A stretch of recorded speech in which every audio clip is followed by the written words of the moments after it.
Stop scrolling. Not because this video is important, but because you are. If you're here, it already happened. Not yesterday, not recently, but quietly, while you were living your life. Something shifted and you didn't collapse. You didn't lose your mind. You didn't disappear. You didn't fall behind.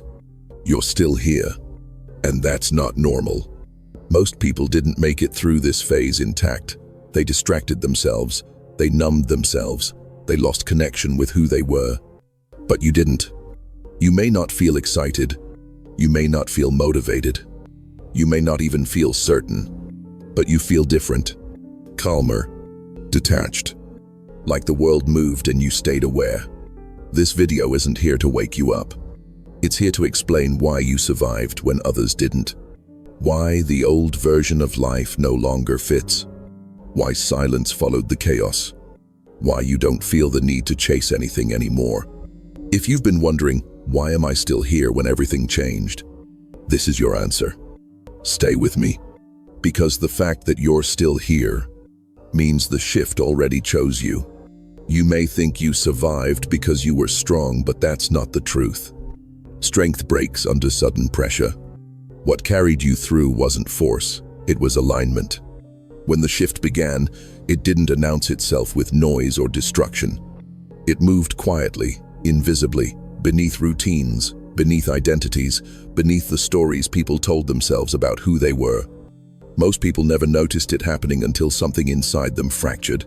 They felt anxiety without reason, emptiness without cause, a constant urge to escape, distract, or numb themselves. And many did exactly that. But you didn't. Not because you were trying to survive, but because your inner structure was compatible with change. Survival during a shift isn't about holding on, it's about not resisting what's dissolving, and you had the rare capacity to let old layers fall away without panicking. While others clung to collapsing identities, you unconsciously loosened your grip. You didn't fight the unfamiliar sensations. You didn't need immediate answers. You allowed the discomfort to pass through you without becoming it. That's not accidental. It means your awareness stayed intact while reality reorganized itself. It means you didn't fragment into fear, distraction, or denial. It means something in you remained stable while everything else reconfigured. This is why you're still here. Not louder, not superior, just present. And presence is the one quality that allows consciousness to pass through transitions without being erased. The shift didn't choose people who wanted control. It chose people who could remain awake without certainty. People who could sit inside the unknown without collapsing into old patterns. If you're listening to this and something inside you feels calm, heavy, or deeply recognized, that's not imagination. That's your nervous system remembering that it stayed whole when it would have been easier to disappear. You didn't survive by chance. You survived because you were built for transformation, not resistance. And that's why this lesson comes first, because everything that follows only makes sense once you realize this truth. The fact that you're still here is proof that the shift knew you could handle it. What you're feeling right now is often mislabeled as confusion, but confusion is not what this is. Confusion happens when the mind doesn't understand something new. What you're experiencing happens when the mind is trying to function inside a larger internal space than it was built for. That subtle disorientation, that sense of, I don't know what I want anymore. The strange calm mixed with uncertainty. These are not signs that something went wrong. They're signs that something expanded faster than your old mental map could update. Think about it carefully. Your thoughts still try to use old reference points, old goals, old motivations, old identities. But those reference points no longer respond. So the mind pauses. It hesitates. It goes quiet. And that quiet is what you've been calling confusion. But it's not confusion, it's lag. Just like when a system upgrades, there's a brief moment where the screen freezes, not because it's broken, but because it's integrating something bigger than before. Your inner system expanded first. Your external life hasn't caught up yet. That gap feels strange. You may notice less desire to chase things, less emotional reaction to drama, less attachment to outcomes, less urgency to figure life out. And that can be unsettling because urgency once gave you identity. But urgency was never clarity, it was survival mode. Now that survival mode has shut down, your system is recalibrating. It's learning how to operate without pressure, and that takes time. Here's the part most people don't realize. When expansion happens, the first thing to disappear is false motivation.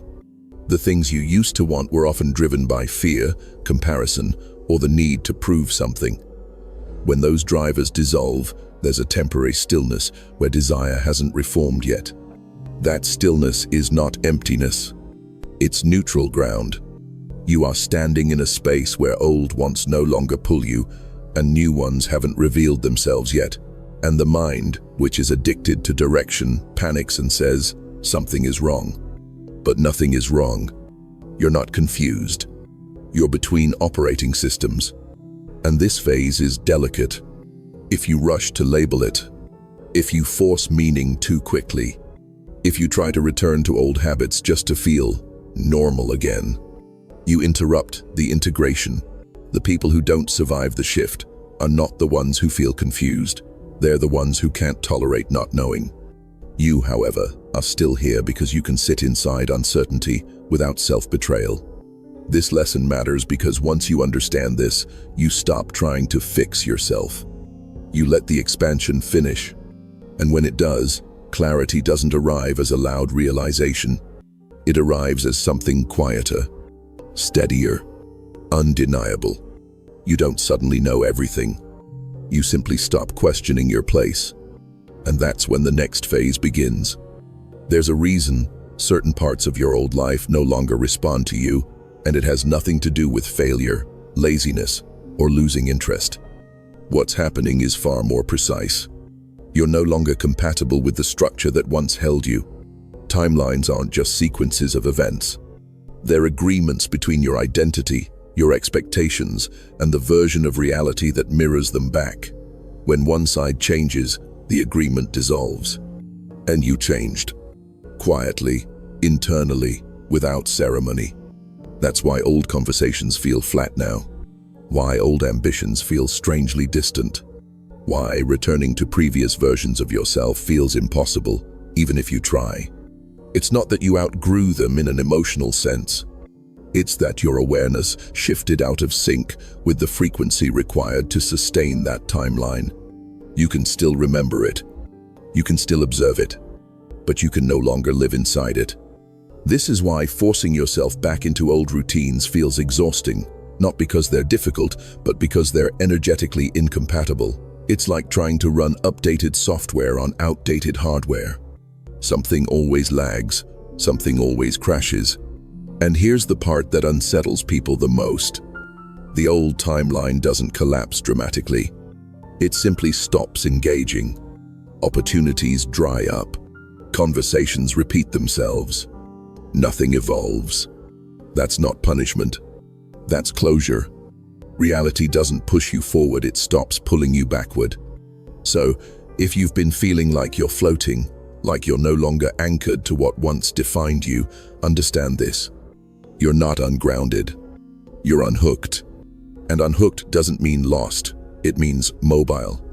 This stage can feel lonely because shared timelines create shared language. When you exit one, the language fades. You can't explain the shift to people who are still operating inside the old agreement. Not because they're incapable, but because they haven't crossed the same threshold. And you don't need to convince them. The moment you realize the old timeline can't hold you anymore, something powerful happens. You stop trying to prove your growth. You stop seeking permission to evolve. You stop explaining your absence. Because absence is not disappearance. It's relocation. You're still here, just not where you used to be. And once you accept that, the resistance dissolves. You stop asking why things no longer fit. You start allowing what comes next to find you. That's when the new timeline begins to respond, not with noise or promises, but with alignment. And alignment doesn't shout. It simply opens. When reality shifts, not everyone disappears, but many people fragment. Fragmentation doesn't look dramatic. It looks like distraction, like constant noise, like emotional numbness disguised as productivity. It's what happens when the pressure of change is too much for the nervous system to hold all at once. So parts split off. One part escapes into overthinking, another into endless scrolling, another into chasing stimulation, another into pretending nothing changed at all. From the outside, those people look fine. Inside, they're scattered. But you didn't fragment. That's the quiet miracle of being still here. While the environment destabilized, you remained internally continuous. You didn't abandon yourself to cope. You didn't outsource your awareness to distractions just to survive the discomfort. You stayed present even when presence felt heavy, confusing, or lonely. That matters more than you realize. Because fragmentation breaks memory. It fractures identity. It creates emotional amnesia. That's why some people can't even remember who they were before everything shifted. They didn't cross the threshold intact. They crossed it in pieces. You didn't. You carried your awareness through the transition without dropping it. This is why you can sense that something changed, even if you can't describe it. Your consciousness stayed threaded. It didn't snap under pressure. It bent. It adjusted, but it stayed whole. And wholeness is rare during transformation. Being still here doesn't mean nothing happened to you. It means what happened didn't erase you. Your nervous system learned how to hold uncertainty without dissociation. Your mind learned how to rest without escaping. Your identity learned how to loosen without collapsing. That's not something you train. That's something you're built for. This lesson is crucial because fragmentation creates false awakenings. People feel intense, overwhelmed, or hyperstimulated, but they lose coherence. They chase meaning endlessly because they can't feel continuity inside themselves. You don't have that problem. You're not chasing reality. You're standing inside it. And that's why the shift didn't take you apart. It passed through you. You're still here because you remained whole while everything else rearranged. And wholeness is what allows you to move forward without losing yourself in the process. That's not survival. That's integrity. At some point after the shift, the noise faded. Not all at once, but enough for you to notice. The constant mental commentary softened. The urgency to react weakened. The emotional spikes that once pulled you in every direction stopped demanding your attention. And instead of relief, there was silence. For many people, silence feels dangerous. It feels like emptiness, like something is missing, like momentum has been lost. So they rush to fill it with content, opinions, goals, noise, anything to avoid sitting inside that quiet. But you didn't run from it. And that's why you're still here. Because silence is not absence. It's signal without distortion. Before the shift, your internal world was crowded. Desires collided with fears. Thoughts competed for dominance. External validation constantly interfered with your inner compass. It was hard to tell what was intuition and what was conditioning. The shift didn't add clarity by giving you answers. It removed interference. What you're experiencing now, that calm, almost eerie quiet, is what happens when unnecessary internal processes shut down, when your system stops overproducing noise just to feel alive. This is not boredom. This is efficiency. Silence means your energy is no longer leaking into reaction. It means you're no longer constantly scanning for threats or opportunities. Your nervous system has entered a state where it trusts the environment enough to listen instead of defend. And listening changes everything. In silence, subtle signals become audible. In silence, alignment becomes obvious. In silence, you stop chasing confirmation because you can feel truth directly. That's why old distractions don't satisfy you anymore. That's why loud environments feel draining. That's why unnecessary conversations exhaust you. You're no longer wired for constant stimulation. Your system has recalibrated to precision instead of volume. This phase can feel isolating, Because the world rewards noise. It celebrates urgency. It confuses movement with progress. But silence doesn't seek attention, it creates depth. And depth is where stability lives. If you're experiencing this quiet and wondering whether you're stuck or disconnected, hear this clearly. You're not disconnected from life. You're disconnected from interference. Silence is the sign that integration is complete enough for something new to emerge, not from pressure, but from resonance. You don't need to fill this space. You need to protect it, because silence is not the end of the process. It's the signal that you're ready for what comes next without losing yourself in the noise again. And that's why the shift left you here, in the quiet. It trusts you to listen. The shift didn't reward control. It didn't favor certainty. It didn't select those who tried to manage every outcome. It moved toward the ones who could let go without collapsing. Letting go is often misunderstood. People think it means giving up, becoming passive, or losing direction. But what you did was far more subtle and far more powerful. You released your grip at the right moments. You stopped forcing answers when none were ready. You stopped chasing clarity when pressure was distorting your vision. You stopped insisting that life move on your timeline. And instead of falling apart, you stayed intact. That's rare. Most people only let go when they're exhausted, resentful, or broken. When they finally release control, it's chaotic. Their identity fractures because it was built entirely on effort. Yours wasn't. You had enough inner stability to loosen control without losing coherence. You could sit in uncertainty without demanding guarantees. You could move forward without needing proof. That's why the shift trusted you. Because reality reorganizes itself around space, not force. Control compresses. Letting go creates room, and room is what allows new structures to form. When you let go, you didn't abandon responsibility, you released resistance. You stopped arguing with what was already changing. You stopped trying to preserve versions of yourself that were no longer sustainable. That's not weakness. That's intelligence. You may not even remember the exact moment you let go. It wasn't dramatic. It didn't feel like a breakthrough. It felt like a quiet exhale, a decision to stop gripping life so tightly. And in that exhale, something shifted. You didn't need to be pushed forward. You created space for reality to move through you. This is why the aftermath feels different for you. You're not scrambling to rebuild. You're not rushing to define the next phase. You're allowing the new structure to settle before you step into it. And that patience is not delay. It's alignment. People who survive shifts aren't the ones who try hardest. They're the ones who know when to release effort.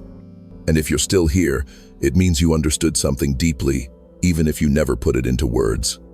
You don't need to control reality to participate in it. You only need to stop resisting what's already unfolding. That's why the shift didn't break you. It flowed through the space you made.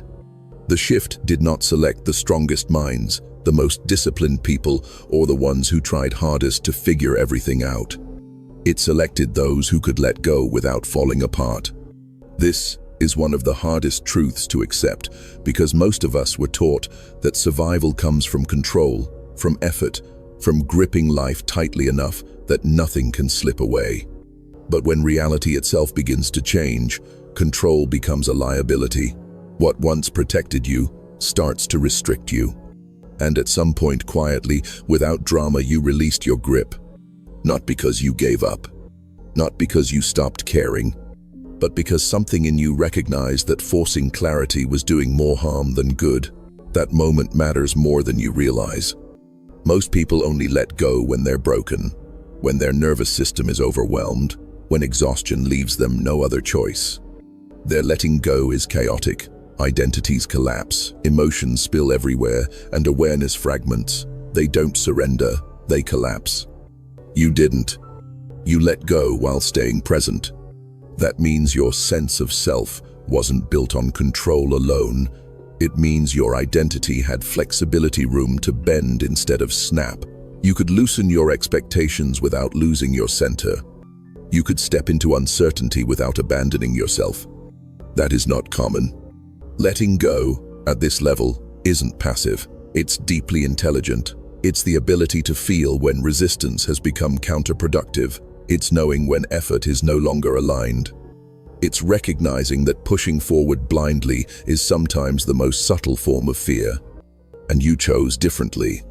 You stopped demanding answers before they were ready. You stopped forcing motivation when it felt artificial. You stopped trying to return to normal when normal no longer fit. Instead, you allowed the unknown to exist without immediately trying to define it. That's why the shift trusted you. Reality reorganizes itself around space, not pressure, around openness, not force. When you let go, you didn't disappear. You created room, and room is where new structures form. Room is where timelines reconfigure. Room is where the next version of reality can actually enter. Control compresses reality. Letting go invites it.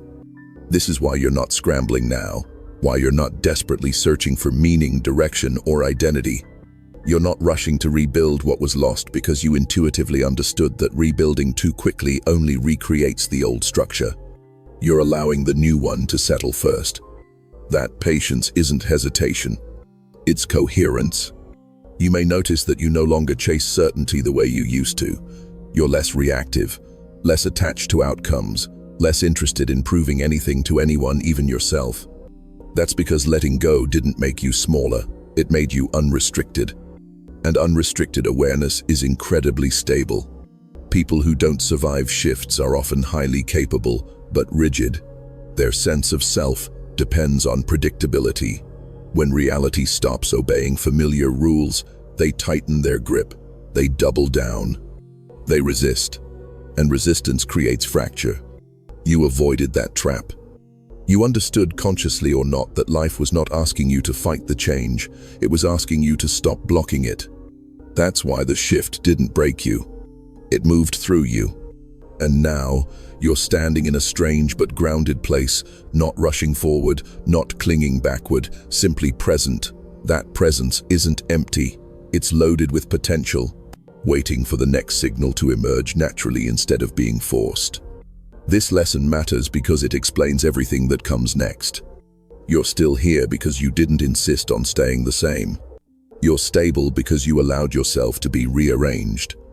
You survived because you knew when to release effort and trust the process unfolding through you. Letting go didn't remove your power. It revealed a deeper one, and that's exactly why the shift chose you.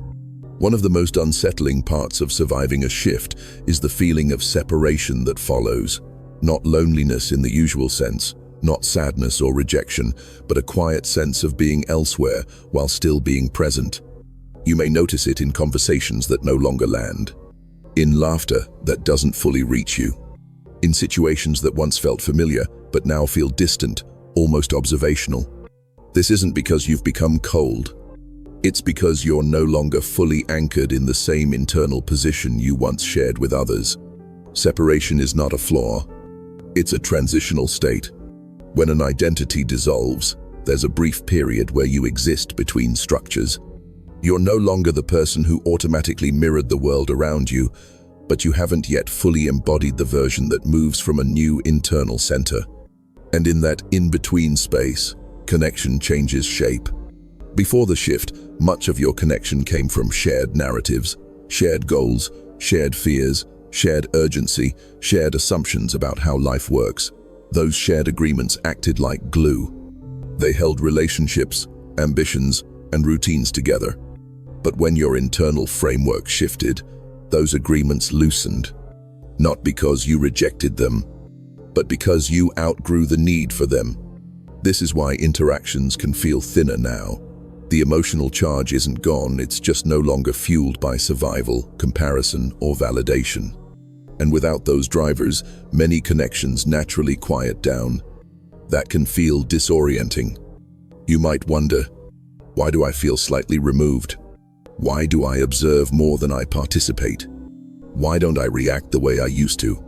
The answer isn't that you're disconnected from life. It's that you're repositioning inside it. This phase is delicate because it's easy to misinterpret separation as a problem. Many people try to fix it by forcing themselves back into old social patterns, old emotional responses, old roles just to feel normal again. But normal no longer fits. And forcing connection before your new internal orientation stabilizes, creates friction. It feels draining, hollow, performative. That's because genuine connection can only happen from a stable center, and right now, your center is still recalibrating. Separation is what allows that recalibration to complete. Think of it like a spacecraft leaving orbit.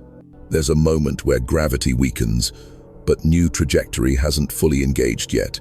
The craft isn't lost, it's transitioning between forces. That's you. You're no longer held by old gravitational pulls, but you haven't yet fully locked into the new ones, and in that moment, distance is natural. The people who struggle most in this phase are the ones who interpret separation as superiority or rejection. But that's not what this is. You're not above anyone. You're not below anyone. You're simply elsewhere internally. And that elsewhere isn't permanent. As your new identity stabilizes, connection returns, but in a different form, quieter, deeper, less reactive, less dependent on shared confusion or urgency. You won't connect with everyone anymore, and that's okay. Not because you've become selective, but because resonance has become more precise. You're learning to relate without losing yourself, to listen without absorbing, to be present without dissolving into the environment. That's a skill most people never develop. So if you've been feeling separate, don't rush to correct it. Don't label it as isolation or emotional shutdown. It's not a wall, it's a buffer. A buffer that protects your emerging structure while it takes shape. This phase passes, but it leaves behind something important, the ability to connect without entanglement. And once that ability locks in, you don't feel separate anymore. You feel grounded within yourself, wherever you are. That's not disconnection. That's stability after transformation. And it's one of the clearest signs that the shift didn't just move you, it matured you. One of the quiet revelations that comes after a major internal shift is the realization that nothing truly new is being added to you. There's no sudden upgrade in the way people imagine, no external gift, no dramatic transformation into someone unrecognizable. What's happening is far more subtle and far more profound. You're remembering. Before the shift, your identity was layered, built from expectations, adaptations, compromises, and survival strategies you adopted long before you were aware you were doing so. You learned how to fit, how to respond, how to be acceptable, how to move in ways that kept you safe, included, or successful. None of those layers were false, they were necessary, but they weren't essential. The shift didn't come to give you something extra. It came to remove what was no longer required, and when those layers began to fall away, what remained felt strangely familiar. Not exciting, not flashy, just right. That's the telltale sign of remembering. Becoming often feels urgent. It's driven by desire, ambition, or dissatisfaction. Remembering feels calm. It doesn't demand effort. It doesn't ask you to perform or prove anything. It simply settles into place. Like a posture your body recognizes the moment you stop forcing it. You may notice this in small ways. You speak less, but more precisely. You choose differently, without overthinking. You stop explaining yourself to people who don't feel aligned. You trust your timing without needing external validation. None of this feels like growth in the traditional sense. It feels like return. That can be confusing because we're taught that progress always looks like accumulation, more knowledge, more confidence, more certainty. But what you're experiencing is subtraction. And subtraction can feel like loss until you realize what's been revealed underneath. This is why the new version of you doesn't feel new at all. It feels original. It feels like the version of you that existed before constant adjustment, before you learned to shape yourself around expectations, before you internalized narratives about who you should be to survive in the world. That version never disappeared. It just went quiet. The shift didn't create it. It cleared the noise so you could hear it again. And remembering isn't dramatic. It's gentle, it doesn't rush, it doesn't announce itself. It arrives as a sense of internal rightness, a feeling that your actions and awareness are finally aligned without effort. This is why you're less reactive now, less defensive, less compelled to seek approval or reassurance. You're not becoming detached, you're becoming self-referenced. Your internal compass is louder than external feedback. This stage can feel strange because remembering doesn't come with a clear roadmap. There's no script for how to be yourself once you stop performing. There's a period of stillness where you observe your own responses and realize they're no longer predictable, not because they're chaotic, but because they're authentic. And authenticity feels unfamiliar at first. But here's the key truth. Remembering doesn't mean reverting to the past. It means reconnecting with a core that was always present, a core that can now operate in the present moment without distortion. You're not regressing. You're not losing ambition. You're not becoming passive. You're shedding adaptations that once protected you but now limit you. And the relief you feel, that quiet sense of alignment, is your system recognizing itself again. This is why the shift didn't overwhelm you. Because nothing foreign was installed. What surfaced was already yours. You didn't arrive here by becoming someone else. You arrived here by remembering who you were before you learned how to disappear inside expectations. And that's not an ending. That's the foundation for everything that comes next, built not on effort, but on truth. One of the most disorienting changes after the shift is the way time itself seems to behave differently. Days feel stretched, moments feel heavier. Conversations unfold slowly, sometimes painfully so. You may catch yourself noticing pauses you never noticed before, the silence between words, the gap between action and reaction, the space where decisions used to rush in. This isn't boredom, and it isn't detachment. It's clarity. Before the shift, your internal world was crowded, thoughts competed for attention, emotions overlapped, reactions fired automatically, often before awareness could catch up. Life felt fast because your system was processing too much at once. Speed was a byproduct of overload. Now, that overload is gone. When internal noise quiets, perception sharpens. You begin to notice details that were always there but drowned out by urgency. You sense subtle shifts in tone. You feel when something is off before it becomes obvious. You recognize patterns without needing to analyze them. And that level of perception slows time. Not because the world has changed pace, but because you're no longer rushing to keep up with it. This is why impatience fades, why you no longer feel the same pressure to respond immediately, why impulsive decisions feel unnatural now. Your system isn't lagging, it's choosing precision over speed. Clarity removes unnecessary movement. You may notice that people around you still operate at the old tempo. They speak quickly, react emotionally, jump from one stimulus to the next. From your perspective, it can feel like watching life on fast forward while you remain still. That contrast can be uncomfortable. You might wonder if you're falling behind, if you're losing ambition, if you're becoming disconnected from the momentum of the world. But you're not. You've simply stopped mistaking speed for progress. In clarity, you no longer move just to move. Every action passes through awareness first. That filtering process takes time, not in a draining way, but in a deliberate one. And that deliberateness changes how time is experienced. Think of it this way. When you're calm, a minute contains more information than when you're stressed. Your mind isn't jumping ahead, so you inhabit the moment more fully. Presence expands perception, and expanded perception stretches time. This is why moments now feel denser, more real, more textured. And with that density comes stability. You're less reactive because you're no longer being pulled by unresolved internal conflict. You don't need to rush to protect yourself, to prove something, or to secure validation.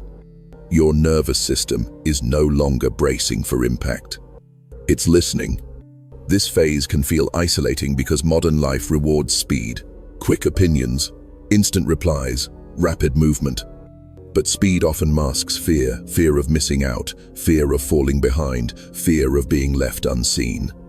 You're no longer driven by that fear. That doesn't make you slow. It makes you anchored, and anchoring changes your relationship with time entirely. You begin to realize that urgency was never required, it was learned. And once it dissolves, life doesn't collapse, it stabilizes. You're not waiting anymore. You're not rushing anymore. You're simply moving when movement aligns. And that's why the world feels slower now. Not because it lost momentum, but because you gained clarity. And clarity doesn't hurry. It arrives, stays, and allows the next step to reveal itself without force. That's not stagnation. That's precision after transformation. When the shift happened, many people felt the same internal disturbance you did. The difference is what they did next. They rushed to explain it. They searched for labels, theories, frameworks, anything that could turn the unknown into something manageable. They consumed information endlessly, trying to assign meaning before the experience had finished unfolding. In their urgency to understand, they fragmented the experience into concepts. You didn't, and that's one of the most important reasons you're still here. You allowed the experience to exist without immediately turning it into a story. This is harder than it sounds. The mind is conditioned to believe that meaning equals safety. If we can explain something, we can control it. If we can name it, we can predict it. But during a genuine shift, meaning arrives after integration, not before. Those who chased meaning too early interfered with the process. They layered interpretations on top of raw experience, drowning out the subtle signals that were still forming. Their nervous systems never had time to settle, because the mind kept pulling the experience into abstraction. You stayed embodied. You felt the shift instead of analyzing it. You noticed changes in perception, emotion, and awareness without needing to categorize them. You let the experience breathe, trusting that clarity would emerge naturally instead of being forced. That trust was not passive. It was grounded. You understood, perhaps instinctively, that meaning rushed is meaning distorted. That premature conclusions create false certainty, and false certainty collapses under pressure. So you waited. Not in confusion, but in openness. This is why your experience feels stable now, why you're not constantly questioning whether what you felt was real, why you don't feel the need to convince others of what happened. You didn't anchor your understanding to a theory, you anchored it to lived coherence. Meaning that arrives too early is brittle. Meaning that arrives after integration is unshakable. This lesson matters because modern culture encourages constant interpretation. We're taught to explain ourselves, to justify our feelings, to articulate experiences immediately. But deep transformation doesn't operate on a timeline that language can keep up with. You respected that. You allowed silence. You allowed uncertainty. You allowed yourself to not know without panic, without scrambling for answers. And in that space, your system reorganized itself properly. Those who couldn't tolerate not knowing tried to climb out of the experience too quickly. They grabbed onto identities, beliefs, or narratives to regain a sense of control. But control without coherence creates instability. You chose coherence. You didn't chase meaning, you let meaning come to you. That's why what you understand now feels grounded rather than exciting, solid rather than dramatic. You're not intoxicated by insight, you're stabilized by it. And stabilization is what allows continuity. The shift didn't require you to interpret it correctly. It required you to stay present long enough for it to finish. You did. And now, meaning is arriving in its proper form, not as a sudden revelation, but as a quiet knowing that doesn't need to be defended. You're still here because you trusted the process more than the explanation. You didn't need answers to survive. You needed presence, and presence carried you through. That's not accidental. That's wisdom expressed without effort. One of the hardest truths to accept after surviving a shift is this: nothing needs to happen next. The mind resists this immediately. It's conditioned to believe that transformation must be followed by action, a decision, a declaration, a visible change. We're taught that movement equals progress, that clarity demands execution, that stillness means delay. But that belief belongs to the old structure. What you're experiencing now is different. The shift already placed you where you need to be. There is no missing step, no urgent choice waiting to be made, no countdown running in the background. The sense that something should be happening is not intuition, it's habit. Habit born from a lifetime of operating in survival mode. Before the shift, urgency was necessary. You had to move quickly, adapt constantly, respond immediately. Stillness felt unsafe because it created space for uncertainty. So your system learned to fill every gap with action, planning, or worry. Now that survival mode has shut down, that reflex no longer serves you. And without that reflex, stillness feels unfamiliar. You may notice an internal pressure to do something, to start a new project, make a bold change, redefine yourself, or chase a new direction. But when you check in honestly, none of those impulses feel grounded. They feel performative, like movement for the sake of movement. That's because true alignment doesn't rush.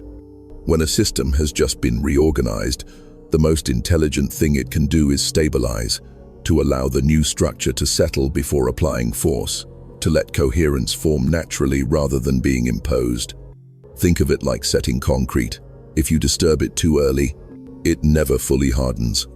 But if you let it rest, it becomes strong enough to carry weight.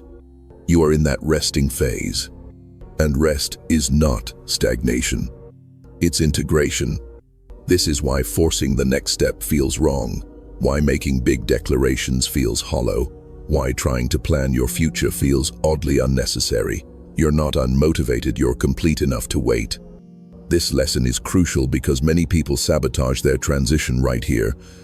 They mistake stillness for indecision and rush back into effort to feel productive again. In doing so, they recreate the old patterns they just outgrew. You're not doing that. You're allowing the recalibration to finish. And that takes courage because the world doesn't reward waiting. It rewards visible motion. It praises hustle. It equates worth with output. But transformation doesn't care about appearances. It cares about coherence. Nothing needs to happen next because something already did. The shift moved you into a position of readiness. Not readiness to act, readiness to respond when the moment is real. And real moments don't require force. They arrive with clarity. You'll know when movement is necessary because it won't feel urgent. It will feel obvious, natural, unavoidable, like gravity pulling rather than pressure pushing. Until then, your stillness is not wasted time. It's the ground from which the next phase will rise without strain. You're not paused. You're anchored. And being anchored means you're no longer thrown around by expectation, fear, or impatience. You don't need to manufacture direction. Direction will meet you. This is why the lesson matters. The shift didn't bring you here to rush you forward. It brought you here to show you that presence is enough. For now. And when next truly arrives, you won't have to chase it.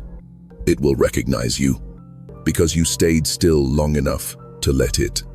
At the end of every shift, after the noise fades, the questions quiet down, and the urgency dissolves, there is one truth that remains simple, unexplainable, and undeniable. You're still here. Not as a reward, not as proof of superiority, but as the message itself. Most people look for meaning in what happened in signs, interpretations, and explanations. But the deepest transformations don't leave behind instructions. They leave behind continuity. The fact that you're still here means your awareness survived the transition intact. It means your consciousness carried itself across a threshold without being erased, split, or overwritten. And that continuity is not accidental. It's the signal. Before the shift, identity was noisy. You were constantly becoming, adjusting, refining, proving. Life felt like an endless sequence of moments that demanded reaction. The self was something you had to maintain. Now, something has changed. The self no longer needs to be defended. You're not holding yourself together anymore, you're being held by coherence. And coherence doesn't require effort. It doesn't announce itself. It simply remains. This is why the shift didn't end with a dramatic revelation or a clear directive. It ended with you standing exactly where you are, aware, present, and unchanged at the core. That's not anticlimactic. That's profound, because it means nothing essential was lost. When systems collapse, what survives tells you what matters. When identities dissolve, what remains reveals what was real, and what remained in you wasn't a role, a belief, or a narrative. It was awareness itself. That's the message. You're still here because you didn't build yourself on something fragile. You didn't anchor your identity to circumstances, approval, or outcomes. You had a center that could endure change without needing to be reinforced. And now, that center is all that matters. This is why you don't feel the need to announce what you've been through, why you're not desperate to be understood, why explanation feels unnecessary. The experience completed itself without needing witnesses. You don't need validation because you didn't disappear. And disappearing is the real loss people fear. Not death, but dissolution. You passed through a moment where dissolution was possible and remained intact. That's not something you analyze. That's something you recognize. Recognition doesn't ask for proof. It simply knows. Being still here is not the beginning of a new story. It's the end of an old one, the story where you thought you needed to become something else to be whole. You don't. You're whole because you remained. And remaining doesn't mean stagnation. It means continuity of awareness across change. It means your core is no longer threatened by transformation. From here, life doesn't demand effort, it invites participation. You won't need to force meaning into the future. Meaning will arise naturally from coherence. You won't need to search for direction. Direction will emerge from presence. And you won't need confirmation, because you are it. If this video felt like it was speaking to you rather than teaching you, that's because it wasn't offering information.